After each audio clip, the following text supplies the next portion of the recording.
Hello दोस्तों, welcome back to my YouTube channel life देश विदेश। कैसे हैं आप लोग?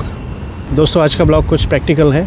तो आज के ब्लॉग में मैं आप लोगों को बताऊंगा कि यहाँ पे एक घर को रिफर्बिश करवाना होता है या कुछ छोटे छोटे काम घर में करवाने होते हैं तो उसका क्या ख़र्चा होता है, और मैं कुछ आपको टिप्स भी दूंगा जिससे आप रिफर्बिशमेंट में काफ़ी पैसा भी बचा सकते हैं। तो दोस्तों मैं आज कुछ जल्दी घर पहुँच जाऊँगा, घंटा पहले मैं जल्दी आज घर पहुंच जाऊँ क्योंकि आज थोड़ा ऑफिस से जल्दी छूट गया। तो दोस्तों आज तो यहाँ पे हवा भी इतनी तेज़ है, 40 किलोमीटर पर आवर के हिसाब से हवाएं चल रही हैं यहाँ पे आज। इतनी हवा तो मैंने पहली बार ही यहाँ पे महसूस करी, इससे पहले कभी नहीं। तो दोस्तों अभी ट्रेन आ गई है, चलिए ट्रेन लेते हैं और फिर बात करते हैं घर से। तो दोस्तों आज जल्दी घर पहुँच गया, हवा भी बहुत तेज़ थी। हेलो। हाँ आज बहुत ज़्यादा, गुन्नू तो ऐसे हो जा रही थी हिल जा रही होगी, मैं ही हिल जा रहा था, मेरा भी वेट कम हो गया ना आजकल। हवा इतनी तेज़ थी, 40-50 kilometre per hour, 50 kilometre per hour थी ना। ऐसे पुश कर रही थी पीछे से चलने की, तभी तो मैं जल्दी पहुंच गया आज। पुश करके से बचा लेना। तो दोस्तों आज के ब्लॉग में हम बात करने जा रहे हैं रिफर्बिशमेंट को लेके। तो हम लोगों को घर लिए हुए हो गया लगभग 2 साल, तो अभी तक कोई काम ही नहीं करवा पाए हम लोग। कभी टाइम, कभी पैसा और ये सब चीज़ें चलती रहती हैं। तो अभी अब हम सोच रहे हैं इस बार गर्मी में कुछ काम करवा लिया जाए घर का। तो कुछ आइडिया लेने के लिए हमने ऐसा किया, हमने यहाँ पे बिल्डर हैं 2-3, उन लोगों से कोटेशन ली। तो जब कोटेशन मिली तो एकदम ऐसा शौक़ लगा देख के कि फिर रीथिंकिंग करनी पड़ी दोबारा से सोचने के लिए। तो जो हमें काम करवाने थे वो हम बताते हैं आपको क्या क्या काम करवाने हैं। तो दोस्तों आज हमारा व्रत भी है और ये व्रत के खाने की तैयारी चल रही है। ये क्या सूजी की रोटी है ना, सूजी की रोटी दही के साथ में, और सेवई के साथ में। मतलब सूजी में तो दही डाला होगा ना। हाँ ना, हाँ। वो है सेवई, या मीठा ही खाते हैं ना। हाँ, और बेसन का हलवा भी। बेसन का हलवा तो हाँ वो काफ़ी अच्छा लगता है वो भी। तो दोस्तों हम लोग ने जो कुछ काम करवाने के लिए घर पे सोचे थे उसमें है एक तो फ्रंट से अगर शुरू करते हैं तो फ्रंट का जो हमारा गार्डन है उसको टाइडी अप होना है, वो उसकी गार्डनिंग होनी है अच्छे से। और फिर उसके बाद में जो फ्रंट पोर्च है, हमें घर के सामने थोड़ा सा पोर्च आगे बढ़ाना है, लगभग 2 मीटर के आसपास उसको आगे बढ़ाएंगे, जिससे कि थोड़ा सा अच्छा स्पेस हो जाता है शूज़ वगैरह के लिए और ये सब ना। हाँ, एंट्री के लिए भी डबल डोर हो जाता है। और पेंट करना है, पेंट करवाना है पूरे घर में, ये 3 चीज़ें। और फिर उसके बाद अगर हम आगे बढ़ते हैं तो हमारे साइड से जो हमारी एक रूफ़ है यहाँ पे, वो कई बार लीक भी कर रही है, कभी आपको दिखाएंगे। उसमें सर्दियों में और बरसात में कुछ पानी सीलन सी आती है, तो वो रूफ़ को भी थोड़ा सा रिपेयर करवाना है। और उसके बाद पीछे हम गार्डन में जाते हैं तो गार्डन को टाइडी अप होना है। और फिर उसके बाद में गार्डन में जो हमारा कमरा है बड़ा सा, उसको टाइडी अप करना है, उस कमरे को अच्छे से बनाना है। और उसमें फिर कुछ जो हमारा प्लान है उसको बनाने का है, ऑफिस वगैरह, मंदिर भी बनेगा उसमें। तो दोस्तों ये सब चीज़ें करवानी थी, तो ये करवाने के लिए हमने कोटेशन मांगे। तो कोटेशन जा रहे हैं लगभग मिनिमम तो 25,000 है, 30,000 35,000 भी लोग मांग रहे हैं इसके, ये सब काम करवाने के। 30-35,000 का मतलब ये हो गया, अगर इंडियन रुपीज़ में उसको कन्वर्ट करते हैं तो वो जा रहा है लगभग 35 से 40 लाख के आसपास। छोटे छोटे काम हैं, वो भी कोई बहुत बड़े काम नहीं है। तो अब हमने थोड़ा सा रीथिंक किया हम लोगों ने दोनों ने मिल के कि बहुत सारे काम हम खुद करेंगे। तो इसमें ममता हो गई, मैं हो गया, त्रियांश भी हेल्प करेगा, और फालवी कह रही थी वो भी हेल्प करेगी। अभी बात करते हैं उससे। अभी तो उसको अपने बर्थडे की एक्साइटमेंट है बस। हाँ अभी तो उसका 16 तारीख को बर्थडे भी आ रहा है ना, तो बर्थडे में भी एक्साइटेड है वो काफ़ी।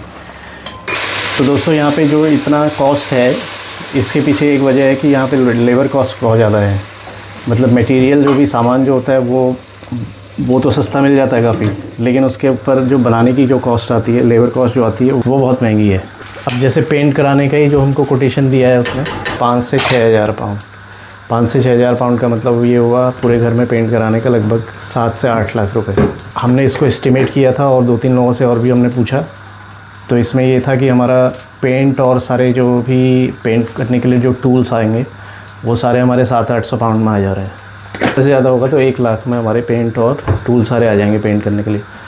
और अगर हम खुद इसमें करते हैं तो लगभग 6 लाख के आसपास तो हम बचा लेंगे इसमें। तो पेंट करने के लिए तो हमने सोच लिया कि हम पेंट जो है खुद ही करेंगे, और बस थोड़ा सा टाइम मैनेज करना पड़ेगा, बाकी सब हो जाएगा। 2 वीक में तो कर लेंगे ना हम लोग। जैसे हमने नीचे लिविंग रूम में किया था ना, उसमें भी डबल कोट करनी है, एक ही कोट पाया उसमें। तुम्हें भी हॉलीडे लेनी पड़ेगी, तभी जाके हो पाएगा। छुट्टी तो ले लेंगे, क्या दिक्कत है। और उसके बाद दोस्तों गार्डनिंग का है। गार्डन के लिए भी जो है, जो गार्डनर है, गार्डनर बोलते हैं कि लगभग 2000 के आसपास उनको भी चाहिए पूरा टाइडी अप, पूरा सेटअप करने के लिए, और उसमें भी सामान हमें देना पड़ेगा। तो हम ये सोच रहे हैं गार्डनिंग भी खुद ही करेंगे। जैसे इलेक्ट्रिसिटी से रिलेटेड कोई काम हो, प्लम्बिंग से रिलेटेड कोई काम हो, तो उसमें तो थोड़ा सा ऐसा टेक्निकल इशू रहते हैं ना, उसके लिए आपको क्वालिफाइड होना चाहिए और ये सब। लेकिन गार्डनिंग है, पेंट है, ये सब चीज़ें तो खुद ही करी जा सकती है। तो अब बात करते हैं पोर्च की। पोर्च बनाने का जो हम लोगों को कोटेशन दिया है हम लोगों ने, वो लगभग 7 से 8 हज़ार का है। तो 7-8 हज़ार में पोर्च बनेगा। लेकिन इसको थोड़ा सा देखेंगे, सोचेंगे। मैंने कुछ इसकी वीडियोस भी देखी थी पोर्च बनाने के लिए। अगर हम इसको खुद बना सकते हैं तो इसमें सिर्फ ब्रिक्स चाहिए, कुछ लकड़ी चाहिए, लकड़ी की बल्लियाँ चाहिए और ईंटें चाहिए, और रूफिंग के लिए थोड़ा सा रूफिंग टाइल चाहिए। तो ये भी खुद बन सकता है। तो इसको हम सबसे लास्ट में बनाएंगे। पहले छोटे छोटे जो काम हम खुद कर सकते हैं उसको कर लेते हैं, फिर बड़े काम को बाद में फिर हम देखेंगे। हाँ, लेकिन भी कह रहा था अभी उसके GCSE ख़त्म हो जाएंगे जून में। हाँ, और जो रूफ़ हमारी लीक है वो तो छोटा सा काम है, वो तो हम खुद भी कर लेंगे। उसके लिए भी 2000 का कोटेशन दिया है उसने, बिल्डर ने। तो उसमें सिर्फ करना ये होता है कि उसमें कुछ केमिकल्स आते हैं और रूफिंग के लिए कुछ शीट्स आती हैं, वो आपको पुरानी शीट निकाल के और नई शीट लगा देनी होती है, बस। वो भी हम खुद कर लेंगे। गार्डन का जो ऑफिस है वो थोड़ा सा ट्रिकी होगा, वो बड़ी रूफ़ है उसमें, तो उसके लिए हमें शायद हेल्प लेनी पड़े। तो मेरे ख्याल से 2-3 हज़ार के लिए वहाँ पे बिल्डर को उसमें बात करनी पड़ेगी, वरना उसका भी कोटेशन 10 हज़ार का मिला हुआ है। तो बनेगा ना फिर निकलेगा तो उसको पूरा, उसकी रूफ भी बड़ी है ना, तो उसके लिए हमें शायद बिल्डर बुलाना पड़ेगा। लेकिन उसको लास्ट में, आखिर के लिए रखेंगे ना। इधर फालवी खा रही है अपना खाना, और इसका फेवरेट है आलू और क्या, हरे पत्ते की सब्ज़ी, ग्रीन वेजिटेबल है। फालवी को भी हरी सब्ज़ी बहुत पसंद है। Hello, how are you? They said they all good। और फालवी का बर्थडे भी आने वाला है अब तो, 16 को। हाँ। क्या करने वाले हैं? What we gonna do? Go to the restaurant? और क्या करेंगे? और मम्मी कितनी गिफ्ट देने वाली है? 3? Then? You're gonna give me 3. 3, okay। And that makes 6. 6 साल की हो जाएगी फालवी, अब उसको 6 गिफ्ट मिलेंगे। 3 गिफ्ट मम्मी देने वाली, 3 पापा। हाँ, ओके। तो दोस्तों एक और चीज़ यहाँ पे एक वर्डिंग यूज़ होती है, DIY का मतलब है डू इट योरसेल्फ। यहाँ पे आने के बाद मैंने भी काफ़ी DIY स्किल्स सीखी। यहाँ पे जो DIY स्किल्स हैं ये बड़ी काम आती हैं। बहुत सारे लोग जो है ना ये स्किल्स अपनी सीखते हैं और फिर घरों में अपने जो है कुछ छोटी मोटी चीज़ें होती हैं तो वो खुद ही कर लेते हैं। वैसे तो दोस्तों हम लोग देसी लोग जो हैं इंडिया से या अदर कंट्रीज से जो हम लोग आते हैं, हम लोगों ने तो ये DIY स्किल्स जो है बचपन से ही करी होती हैं, है ना।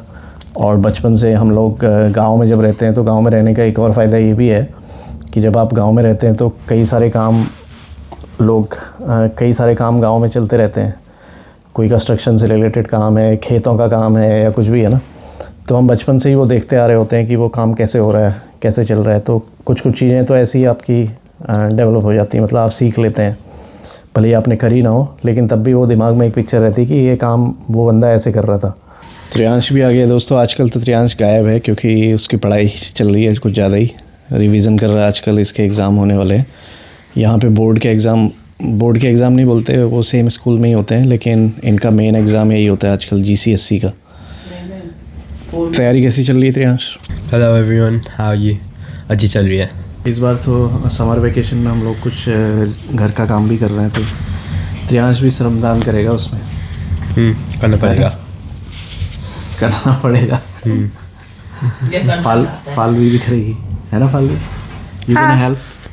या दोस्तों यहाँ पे लोग कई तरह की एक्टिविटीज़ और ये सब के लिए जाते हैं। जैसे कहते हैं ना कि हमें किसी चीज़ में एंगेज रहना और एक्टिविटीज़ करना, ये सब के लिए लोग क्या करते हैं कि बाहर जैसे कोई पेंटिंग की, ड्राइंग की, इस तरह की एक्टिविटीज़ हैं तो उसके लिए जाते हैं और उसमें पैसा खर्च करके जाते हैं 1 घंटे 2 घंटे के लिए। लेकिन हमारे जैसे लोगों के लिए तो यही घर का काम ही एक्टिविटीज़ होती है। इसी में हम एक्टिविटीज़ बना लेते हैं, जैसे घर को पेंट करना है, DIY कुछ भी और भी काम होने हैं, तो है ना।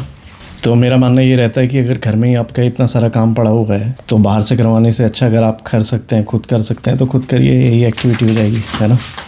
और ख़ुद के काम करने से आपको सेटिस्फेक्शन भी रहेगा। तो दोस्तों आगे के ब्लॉग्स में हम आपको बताएंगे कि कौन कौन से काम हम खुद कर सकते हैं, है ना, जो जिसके लिए हमें कोई टेक्निकल या फिर किसी तरह की इंजीनियरिंग की उसमें ज़रूरत नहीं होती है। ये हम लोगों ने तो डिसाइड कर लिया है कि हमें बहुत सारे काम खुद ही करने हैं। तो अब हमारा नेक्स्ट स्टेप होगा, हम लोग टूल्स वगैरह ख़रीदने के लिए जाएंगे। टूल्स तो हैं पहले से, काफ़ी सारे टूल्स तो हमारे पास ऑलरेडी हैं और काफ़ी मज़ा आएगा इस बार समर में। तो ये सब कुछ जानने के लिए, सारी चीज़ों की अपडेट के लिए आप प्लीज़ चैनल के साथ बने रहिए, रेगुलर हमारे वीडियोस देखते रहिए। और अगर आप लोगों ने सब्सक्राइब नहीं किया हुआ है चैनल को तो प्लीज़ सब्सक्राइब भी ज़रूर कर लीजिए। आई होप आप लोगों को आज का ब्लॉग अच्छा लगा होगा। अगर अच्छा लगा तो लाइक कीजिए, कमेंट्स करिए और फिर मिलते हैं कल एक नए ब्लॉग में। तब तक के लिए bye bye, take care. If you like this video, don't forget to like and subscribe. Bye. See you in the next video.